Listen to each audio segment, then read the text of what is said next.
महाराष्ट्रात चांगली नवीन लोकांसाठी लोक मतदान करतील, महाविकास आघाडीसाठी मतदान करतील. कारण जे भ्रष्ट राजकारण आहे ते कुठे ना कुठेतरी थांबलं पाहिजे. ओमराजे असतील किंवा सगळेच आमचे महाविकास आघाडीचे उमेदवार असतील, आम्ही लढतोय ते आमच्या संविधानासाठी लढतोय, लोकशाहीसाठी लढतोय.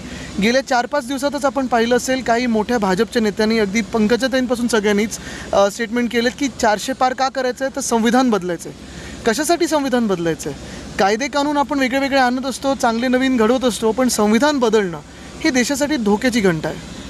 आम्ही ह्या देशाच्या संविधान आणि लोकशाहीसाठी लढत आहोत. महाराष्ट्राचं जर बोलायचं झालं तर गेल्या 2-2.5 वर्षांमध्ये जे गद्दारीचं सरकार बसलं आहे, जे मिंदे गँगचं सरकार बसलं आहे, एवढी भाजपची महाशक्ती मागे असून देखील महाराष्ट्राच्या हाती काय आलं? आणि मग 10 वर्ष आपण जर पाहिलं तर महाराष्ट्राला काय मिळालं, त्याच तुलनेत गुजरातला किती मिळालं. आणि मग आता जर पुन्हा एकदा 5 वर्ष ह्यांचंच सरकार डोक्यावर बसलं तर महाराष्ट्रात जे काय आहे ते पण निघून जाणार आहे.